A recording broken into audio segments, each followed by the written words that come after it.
हमारे व्यस्त जीवन में ईश्वर की आवाज़।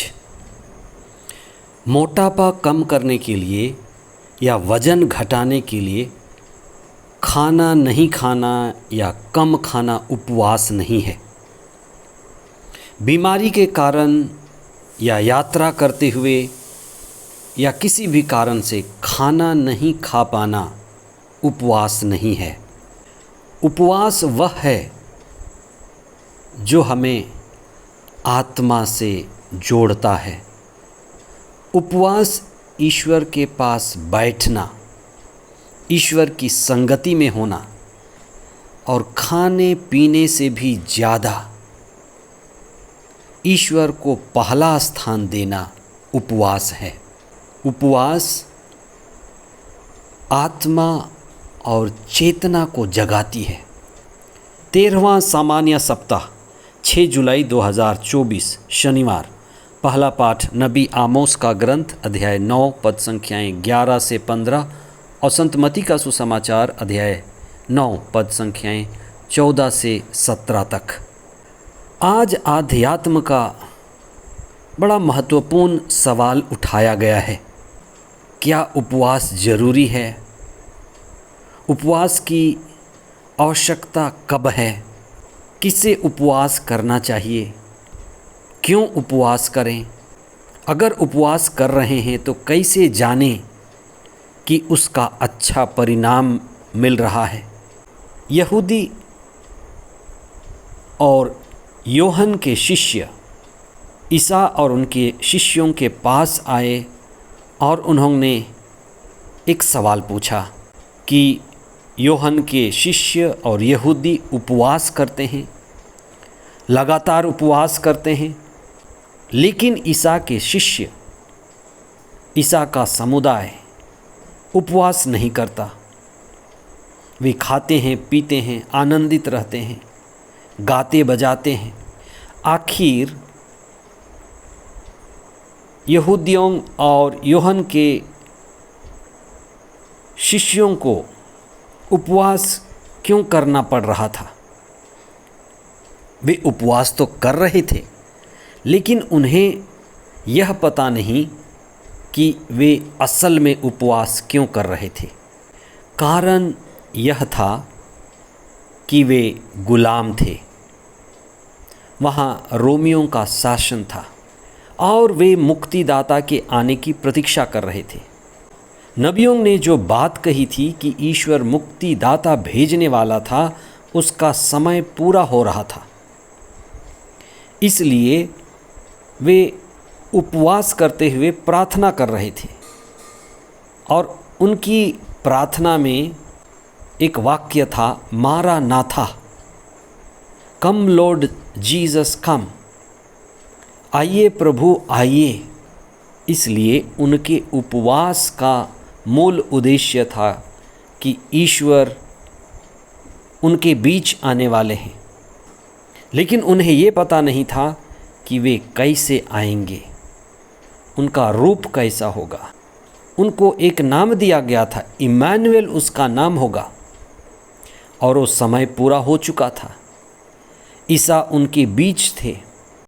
देवदूत गाब्रिएल ने कहा था कि तुम्हारे बीच इम्मानुएल आने वाले हैं, और इम्मानुएल आ चुके थे। ईसा के शिष्य इम्मानुएल को पहचानने लगे थे। वे ईसा के साथ संयुक्त हो गए थे, आनंदित थे, आत्मा से आविष्ट थे, खुशी मना रहे थे। उन्होंने अपना उपवास छोड़ दिया था, लेकिन यहूदी और योहन बपतिस्ता के शिष्य उपवास पर उपवास किए जा रहे थे, लेकिन उनके उपवास में आत्मा नहीं थी, चेतना नहीं थी। वे जाग कर उपवास नहीं कर रहे थे, बेहोशी में उपवास कर रहे थे। उस उपवास का क्या फ़ायदा जिसमें आत्मा नहीं है, चेतना नहीं है, प्रज्ञा नहीं है, प्रेम भी नहीं है, आनंद नहीं है।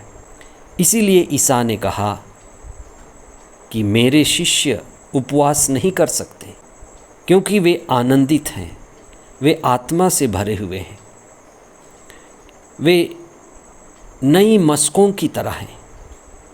नई मस्कें मजबूत मस्कें होती हैं और ईसा की शिक्षा नई अंगूरी की तरह है, बड़ी प्रभावशाली है, बड़ा तेज है, क्रांतिकारी है।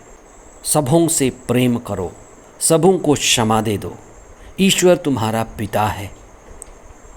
दुश्मनों से भी प्रेम करो, जो एक गाल पर थप्पड़ मारे उसको दूसरा गाल भी दे दो।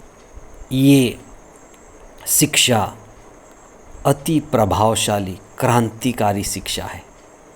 इसलिए ईसा की शिक्षा नई अंगूरी है और ईसा ने जो समुदाय अपने पास रखा, उन्हें सिखाया, उन्हें तैयार किया, उन्हें नया व्यक्तित्व दिया, वे नई मस्कें हैं। और फरीसी और यूहन्ना बपतिस्ता के शिष्य पुराने व्यवस्थान की शिक्षा, पुरानी अंगूरी। फरीसी और यूहन्ना बपतिस्ता के शिष्य पुरानी मस्कें। इसलिए ईसा ने नई शिक्षा के द्वारा अपने शिष्यों को क्रांतिकारी शिक्षा दे करके उन्हें क्रांतिकारी प्रेरित बनाया। इसलिए कब हमें उपवास करने की ज़रूरत है? जब हम अपने जीवन में आत्मा का अनुभव नहीं करते, चेतना का अनुभव नहीं करते, ईश्वर की उपस्थिति का अनुभव नहीं करते। ईसा की शिक्षा हमें समझ में नहीं आती। जब हमें लगता है कि हम ईश्वर से दूर हैं, हमें साधना की ज़रूरत है, आत्मा की ज़रूरत है, तब हमें योग्यतापूर्वक आत्मा से आविष्ट होकर प्रभु की शिक्षा को सुनना है, पढ़ना है। क्योंकि प्रभु की शिक्षा में आत्मा है, जीवन है। वो हमें आत्मा से भरता है, क्रांतिकारी बनाता है, आत्मत्याग और आत्म बलिदान के लिए हमें प्रेरित करता है। इसलिए जैसे नबी आमोस कहते हैं कि मैं अपने लोगों को जो निर्वासित किए गए हैं उन्हें वापस लाऊंगा, उन्हें नई जिंदगी मिलेगी, उनको पवित्र आत्मा मिलेगा और उनके जीवन में क्रांतिकारी परिवर्तन होगा।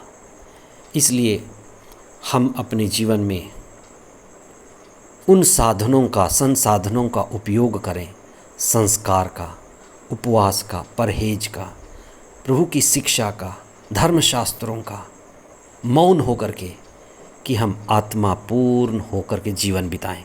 और जो भी हम करें, छोटी प्रार्थना, उपवास, सब में पवित्र आत्मा के अभिषेक के लिए, चेतना में बढ़ने के लिए, प्रभु की शिक्षा को समझ पाने के लिए और आनंदित जीवन जीने के लिए हम प्रार्थना करें।